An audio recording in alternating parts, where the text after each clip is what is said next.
Good morning, class. We'll be starting our chapter first of history, 12th class, that is bricks, bees, and bones. Okay.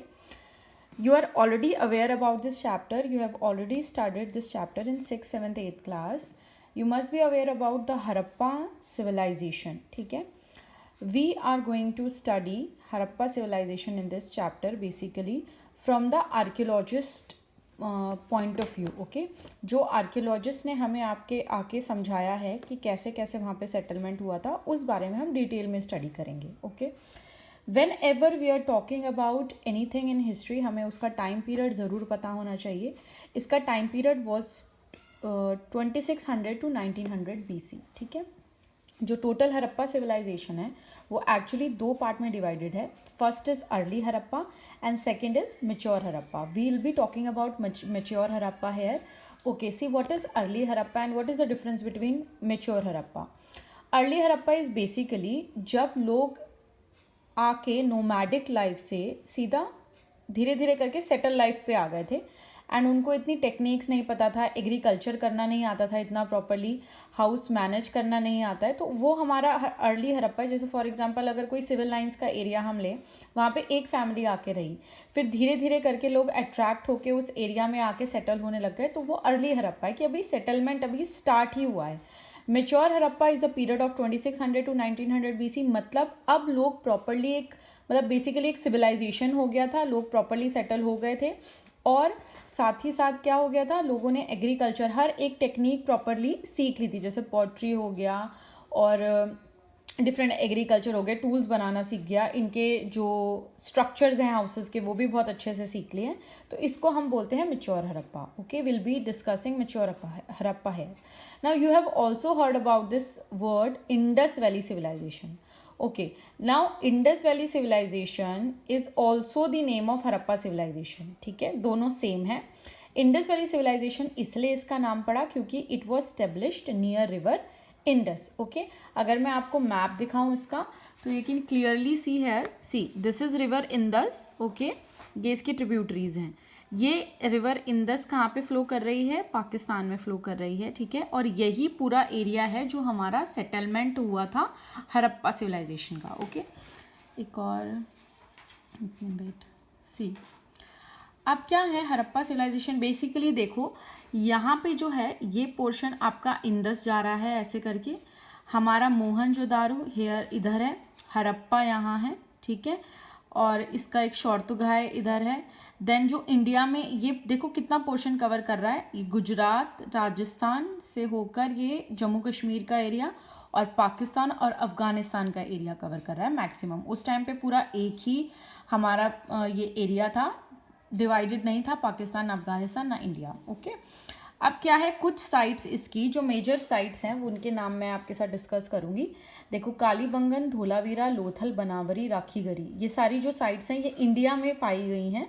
ठीक है, और ये काफ़ी famous sites हैं. Then Harappa, Mohenjodaro, छनोदरो ये पाकिस्तान में लाया करती है. आपको ये मैप बहुत अच्छे से प्रिपेयर करना पड़ेगा. ओके, देखो ये नागेश्वर है यहाँ पे बिल्कुल गुजरात के एंड में यहाँ पे. देन यहाँ पे छनोदरो है, धोलावीरा येरा, ठीक है, कालीबंगा येरा. ओके, ये हरप्पा है, ये मैंने आपको ऑलरेडी बता दिया, ये मोहनजोदारो है. ठीक है, ये कुछ साइट्स हैं जो आपको पता होनी चाहिए because they were the main sites जहाँ पे प्रोडक्शन होती थी. वो अभी हम आगे चैप्टर में डिस्कस करेंगे. अब एक पॉइंट ये भी आता है कि जब Indus valley civilization river Indus के पास हुई तो इसका नाम हरप्पन सिविलाइजेशन कैसे हुआ? देखो, हरप्पा एक इसकी साइट है, जैसे दिल्ली में एक एरिया है सिविल लाइंस का एरिया, वैसे ही पूरे इंडस वैली सिविलाइजेशन की एक साइट है, एक एरिया है जिसको हम बोलते हैं Harappan civilization. It was the first site to be discovered by the archaeologist. कौन थे? दयाराम साहनी. इसलिए इसका नाम पड़ा Harappan civilisation.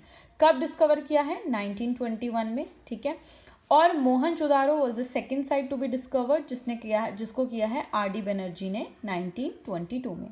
This is the brief description of the topic. अब हम फर्स्ट पेज पे आते हैं. आप अपना बुक का सबसे पहला पेज खोलोगे तो आपको हरप्पन सील्स नाम का एक टर्म दिखेगा.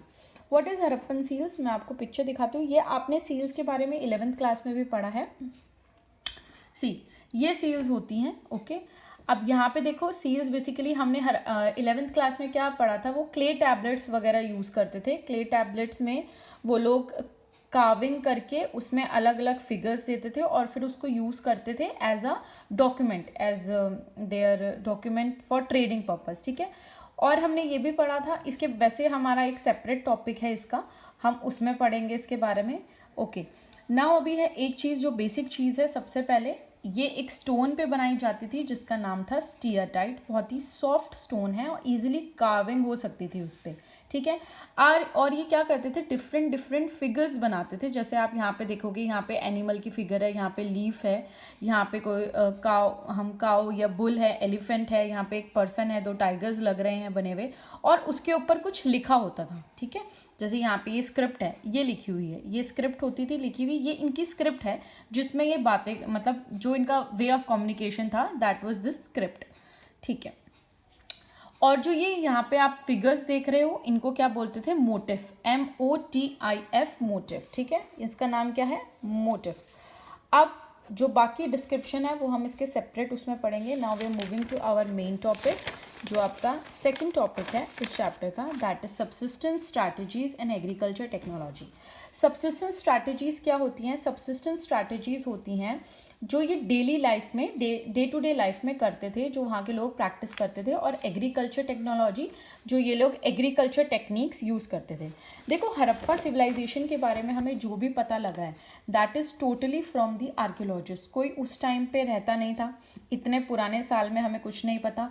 आर्कियोलॉजिस्ट ने जाके वहाँ पे एक्सकावेट किया एरिया, और फिर उनको पता लगा है कि अच्छा ऐसी ऐसी चीज़ें होती थी, और फिर हमको उनको कनेक्ट करते हैं हर एक चीज़ को, ठीक है। जैसे कोई चीज़ सपोज यहाँ पे मिली है, कोई दूसरे एरिया में मिली है इनका, तो ऐसा हो जाएगा कि शायद इनके बीच ट्रेडिंग रिलेशंस होते थे, ठीक है, क्योंकि इतने दूर तो जाएगा नहीं, कोई भी जाएगा नहीं, ठीक है। तो अब आर्कियोलॉजिस्ट ने हमें क्या क्या बताया है, क्या क्या है इनके वे ऑफ लिविंग क्या थी, उसके बारे में हम यहाँ पे डिस्कस करेंगे। सबसे पहले हड़प्पन जो सिविलाइजेशन के लोग थे वो खाते क्या क्या थे। तो Harappan civilization the people at a wide range of plants and animal products and fish, ठीक है। अलग अलग टाइप के प्लांट्स खाते थे, एनिमल प्रोडक्ट्स खाते थे, फिश खाते थे, एनिमल्स भी खाते थे, ठीक है।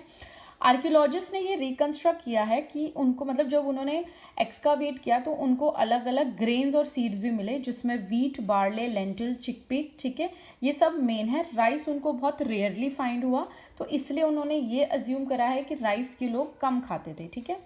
अब उनको डिफरेंट डिफरेंट एनिमल्स के, ठीक है, जो आर्कियोजूलॉजिस्ट हैं उनको डिफरेंट डिफरेंट एनिमल्स के बोन्स मिले हैं, जैसे शीप, गोट, बफेलो, पिग। उनका ये मानना है कि इनको डोमेस्टिकेट किया था। अच्छा, उनको ये कैसे पता लगा कि उनको डोमेस्टिकेट किया होगा, क्योंकि मैक्सिमम घरों में ये पाया गया होगा, ठीक है।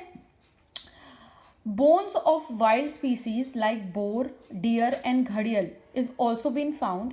लेकिन इसमें एक प्रॉब्लम है, उनको ये समझ नहीं आता था कि इनका हंटिंग किया था इन लोगों का, या इनको खाते थे, या फिर पालते तो इनको नहीं थे, क्योंकि देवर वाइल्ड एनिमल्स, ठीक है।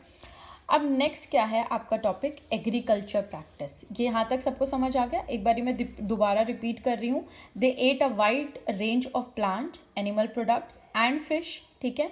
फिर उसके बाद ग्रेन्स भी उनको मिले हैं, जिसका जो मैक्सिमम उनको वीट, बार्ले, लेंटिल, चिकपिक मिला है, सीसम भी मिला है, लेकिन राइस वो लोग कम खाते थे।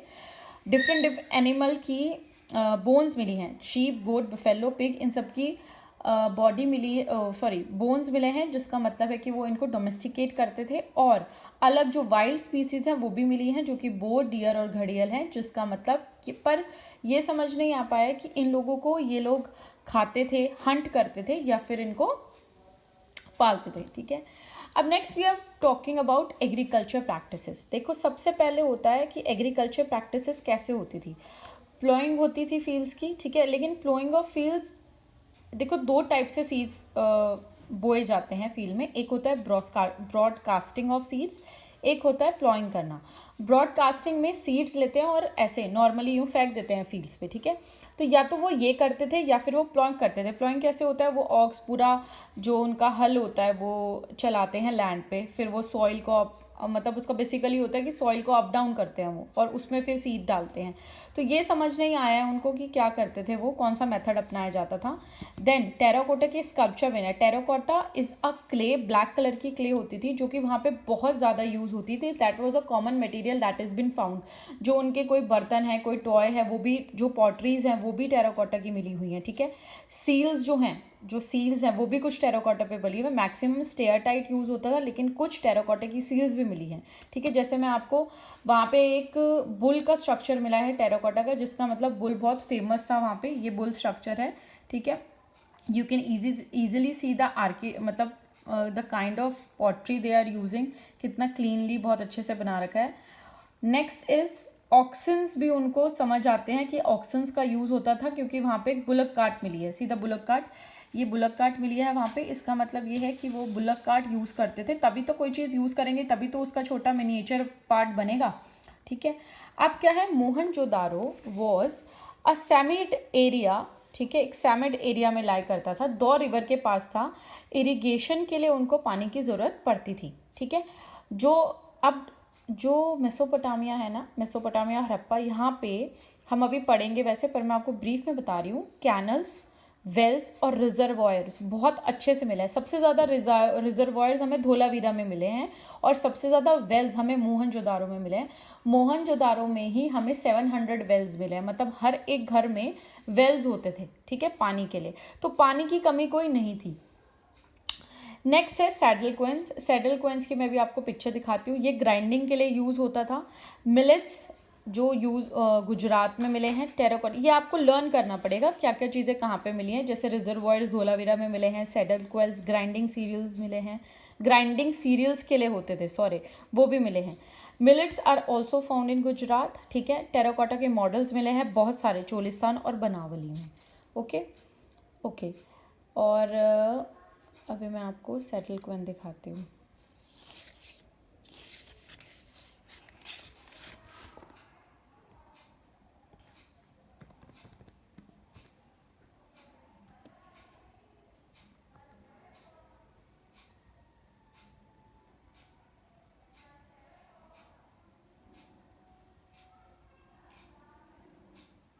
ये सैडल क्वेंस होते थे, ये आपके घर में भी होंगे, अगर आपने किचन में देखा होगा तो मॉम हमारी ये सामान पीसने के लिए, ठीक है, यूज़ करती हैं। इसको सिलवट्टा भी बोलते हैं। तो ये भी वहाँ पे बहुत सारे मिले हैं, ये ग्राइंडिंग के लिए यूज़ होता था, ओके। तो आप यहाँ से देखोगे कि उनके पास टेक्नोलॉजी काफ़ी अच्छी है, अपनी लाइफ उन्होंने जितना ईजी बना सकते थे वो लोग बना रहे हैं। दो इतना एडवांस, इतना हमारे जितना एडवांसमेंट तो ऑब्वियसली नहीं होगा, लेकिन अपने टाइम पे अपने लेवल के according they were much advance. लेकिन कुछ कुछ चीज़ों में आप देखोगे कि इतने एडवांस्ड हैं वो, कि यहाँ पे अभी भी इंडिया में इतनी अच्छी टेक्निक यूज़ नहीं होती जो वहाँ पे होती थी।